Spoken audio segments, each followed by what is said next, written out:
Informohuni me Zhurma TV.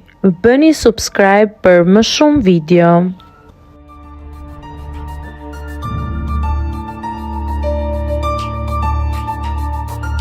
Selin zbulon me çfarë po i shpenzon lekët e fituara nga çmimi i madh.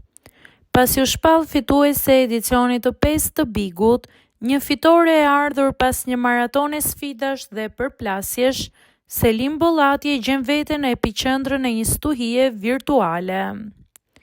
Në kujtesën e publikut ka mbetur e freskët deklarata e saj emocionale brenda shtëpisë, ku premtoi solemnisht se gjysma e çekut të madh do të shkonte për vepra bamirësie, ndërkohë që pjesa e mbetur do të shërbente si urë për të ribashkuar familjen e saj. Por një material amator po bën xhiron e platformave sociale dhe janë ngritur dyshime të forta mbi destinacionin e vërtet të këtij fondi.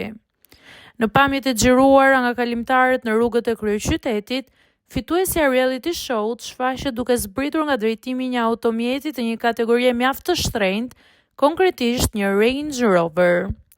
Këto sekuenca kanë mjaftuar për të ndezur aparatin e eludimeve të qytetarëve, të cilët ngren hipotezën se premtimi altruist është lënë në hije nga blerja e këtij aseti luksoz me paratë e fituara. Megjithatë, në mungesë të një prononcioni zyrtar apo dokumentacioni me pronësinë reale të mjetit, këto pretendime mbeten thellësisht në kufijtë e spekullimeve të pakonfirmuara.